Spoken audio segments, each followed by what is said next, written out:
മാന്യപ്രേക്ഷകർക്ക് നമസ്കാരം. ബംഗാളിലെ മുർഷിദാബാദില് വലിയ രീതിയിൽ വഖഫ് ഭേദഗതി നിയമത്തിനെതിരെ കലാപം നടന്നുകൊണ്ടിരിക്കുന്നു. നമ്മുടെ കേരളത്തിലെ പ്രമുഖ മാധ്യമങ്ങൾ ആരും തന്നെ ഈ ഒരു വിഷയത്തിൽ ഒരു ചർച്ച പോലും ഈ സമയം വരെ നടത്തിയിട്ടില്ല. മാത്രമല്ല, കേരളത്തിലെ ഭരണപക്ഷമോ പ്രതിപക്ഷമോ ഒരക്ഷരം മിണ്ടിയിട്ടില്ല. നമ്മുടെ രാഹുൽ ഗാന്ധിക്കോ ഒരക്ഷരം പറയാനില്ല. നമ്മുടെ പ്രിയങ്ക ഗാന്ധിക്ക് പലസ്തീൻ ബാഗുമായിട്ട് പാർലമെന്റിലേക്ക് ഓടാനേ സമയമുള്ളൂ. നമ്മുടെ രാജ്യത്തെ 3 പൗരന്മാർ കൊല്ലപ്പെട്ടിട്ട്, കലാപത്തിൽ കൊല്ലപ്പെട്ടിട്ട് ഒരക്ഷരം പറയാൻ പ്രിയങ്ക ഗാന്ധിക്കുമില്ല. ലോകത്തിന്റെ ഏതോ ഒരു മൂലയിലുള്ള, ലോകത്തിന്റെ മറ്റൊരു കോണിലുള്ള പലസ്തീന് വേണ്ടിയിട്ട് മനുഷ്യത്വം പറയാൻ ഇവിടെ ആളുകൾ മത്സരത്തിലുമാണ് എന്നുള്ളതും സകല ആളുകളും തിരിച്ചറിയണം. ലോകത്തിലെ തന്നെ ഏറ്റവും വലിയ റാലി നടത്തിയിട്ടുള്ള മുസ്ലിം ലീഗിന് കലാപത്തിനെതിരെ ഒരക്ഷരം പറയാനില്ല. ഇവർക്കാർക്കും തന്നെ മുർഷിദാബാദിലെ കലാപത്തിനെതിരെ ഒരക്ഷരം പറയാനില്ല. എന്തുകൊണ്ടാ പറയാത്തത്? ബംഗാളിലെ പോലീസ് സംവിധാനങ്ങൾ ഒരു വലിയ പ്രധാനപ്പെട്ട ഒരു വിഷയം പുറത്തുവിട്ടിരിക്കുന്നു. ഇന്ത്യ ടുഡേയിൽ വന്നിട്ടുള്ള വാർത്തയാണെന്ന് വായിച്ചു കേൾപ്പിക്കാം. 3 പേരുടെ മരണത്തിന് കാരണമായ മുർഷിദാബാദ് കലാപത്തിൽ PFI, SUPI എന്നിവയ്ക്ക് പങ്കുണ്ടെന്ന് പോലീസ് അന്വേഷണത്തിൽ കണ്ടെത്തി. കേന്ദ്ര സർക്കാർ മുസ്ലിങ്ങളുടെ ഉടമസ്ഥതയിലുള്ള ഭൂമി പിടിച്ചെടുക്കാൻ ഉദ്ദേശിച്ചിട്ടുണ്ടെന്ന തെറ്റായ അവകാശവാദങ്ങൾ ഉൾപ്പെടെ തെറ്റായ വിവരങ്ങൾ പ്രചരിപ്പിച്ചുകൊണ്ട് SUPI 10നും 20നും ഇടയിൽ, പ്രത്യേകം ശ്രദ്ധിക്കണം, 10നും 20നും ഇടയിൽ പ്രായമുള്ള യുവാക്കളെ സജീവമായി അണിനിരത്തിയതായി അധികൃതർ ആരോപിക്കുന്നു. ഇതേ വാർത്ത നമ്മുടെ കേരളത്തിൽ 24 ന്യൂസിൽ മാത്രമാണ് ഓൺലൈൻ വാർത്തയായിട്ട് കൊടുത്തിട്ടുള്ളത്. അതും കൂടി ഞാനൊന്ന് വായിച്ചേൽപ്പിക്കാം. മുർഷിദാബാദ് സംഘർഷം ആസൂത്രിതം, SUPIക്ക് പ്രധാന പങ്കെന്ന് ബംഗാൾ പോലീസ്. ഏത് പോലീസ്? മമതയുടെ പോലീസ്. നരേന്ദ്രമോദി സർക്കാരിന്റെ പോലീസ് സംവിധാനങ്ങളല്ല പറഞ്ഞിട്ടുള്ളത്, മമതയുടെ പോലീസാണ് പറയുന്നത്. മുർഷിദാബാദിലെ കലാപത്തിന് കൃത്യമായിട്ടുള്ള പങ്ക് PFIക്ക്, SUPIക്ക് ഉണ്ട് എന്നുള്ളത്. ഈ ഒരു പങ്കുണ്ടെങ്കിൽ പിന്നെ ഇവിടെയുള്ള ആർക്കെങ്കിലും എന്തെങ്കിലും അക്ഷരം മിണ്ടാൻ സാധിക്കുമോ?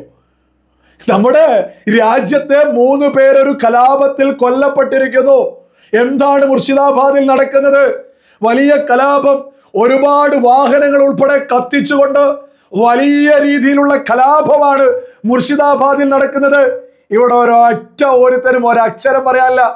മണിപ്പൂരൊക്കെ നിരന്തരം പറയുന്ന ആളുകൾക്ക് ഈ പറയുന്ന മുർഷിദാബാദിനെ കുറിച്ച് ഒരക്ഷരം പറയാനില്ലായിരുന്നു.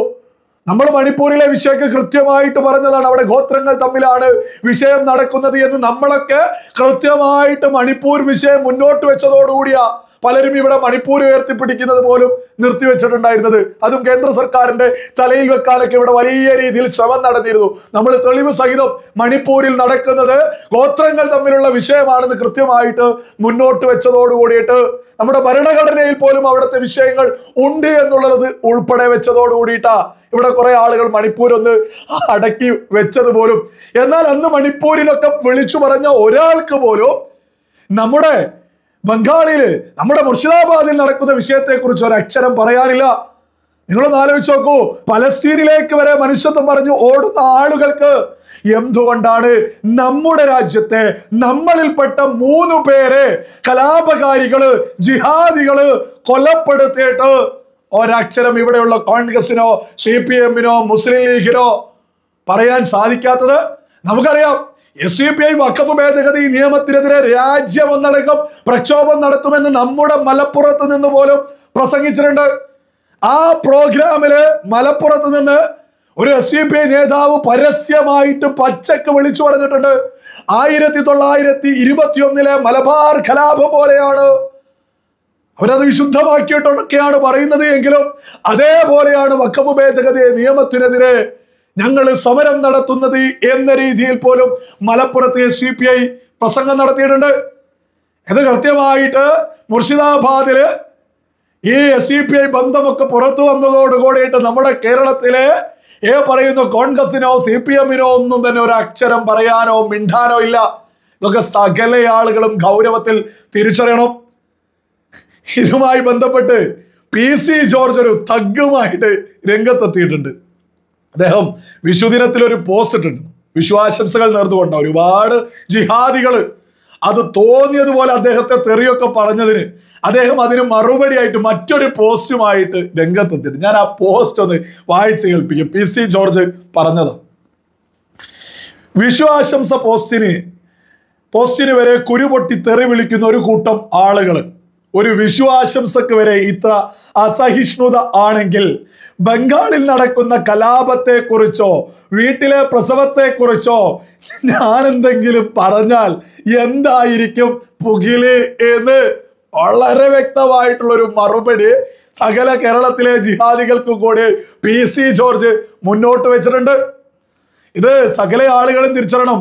ഒരു വിശ്വാശംസകൾ PC ജോർജ് കേരള പൊതുസമൂഹത്തിലേക്ക് ആശംസിച്ച സമയത്ത് പോലും ജിഹാദികൾ വന്ന് അവിടെ കുരുപൊട്ടലുകൾ നടത്തുന്നുണ്ട്. എത്ര നെറികേടാണത്! കേരള പൊതുസമൂഹം തിരിച്ചറിയണം. ഇത് മറ്റേതെങ്കിലും ഒരു നേതാവിനെതിരെ ആരെങ്കിലും എന്തെങ്കിലും ഒന്ന് പറഞ്ഞിരുന്നെങ്കിൽ നമ്മുടെ കേരളത്തിലെ അന്തിച്ചർച്ച അന്നത്തെ വിഷയം അതായിരിക്കും. ആരെങ്കിലും എന്തെങ്കിലും ഒരു രീതിയിൽ ആരെങ്കിലും ഒന്ന് പറഞ്ഞാൽ മതി, അന്തിച്ചർച്ച നടത്തൂ. PC ജോർജ് വിശ്വാശംസ നേർന്നതിന് പോലും ജിഹാദികൾ തോന്നിയതുപോലെ തെറി വിളിച്ചിട്ട് ഇവിടെ ആർക്കും ഒരു ചർച്ചയില്ല. കാരണം എന്താ?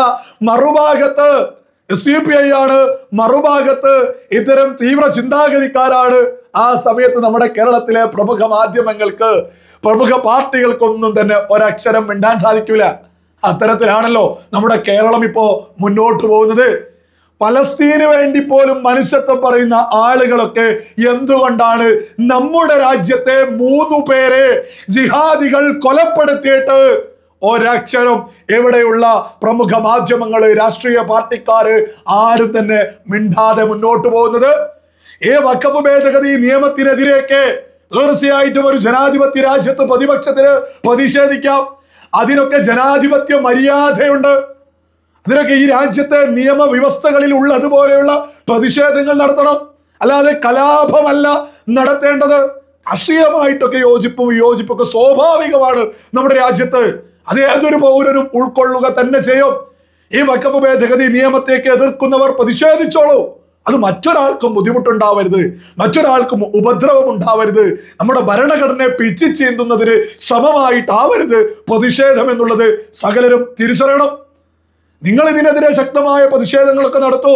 നിങ്ങളുടെ സർക്കാർ വന്നാൽ, കോൺഗ്രസ് സർക്കാർ വന്നാൽ, മുസ്ലിം ലീഗ് സർക്കാർ വന്നാൽ, CPM സർക്കാർ വന്നാൽ, രാജ്യം അവർ ഭരിക്കുമ്പോൾ ഞങ്ങൾ ഈ നിയമം റദ്ദാക്കുമെന്നൊക്കെ പറഞ്ഞ് നിങ്ങൾ പ്രചരണം നടത്തുന്നേ. നിങ്ങൾ പരമാവധി അത്തരത്തിൽ പ്രചരണം നടത്തിക്കോളൂ. മറ്റുള്ളവരെ ഉപദ്രവിച്ച് രാജ്യത്ത് കലാപമുണ്ടാക്കാനൊക്കെ ലക്ഷ്യമുണ്ടെങ്കിൽ ബോധമുള്ള ഈ രാജ്യത്തെ സ്നേഹിക്കുന്ന സകല സാധാരണക്കാരും, അത് BJPക്കാർ മാത്രമൊന്നല്ല, നിഷ്പക്ഷ സമൂഹം ഒന്നടങ്കം ഈ കലാപത്തിലേക്ക് ചെറുത്തു തോൽപ്പിക്കും. ആവുന്നതുപോലെ അതിനെതിരെ പ്രചരിപ്പിച്ച് വാക്കുകൾ കൊണ്ട് പ്രതിരോധിക്കുക തന്നെ ചെയ്യും.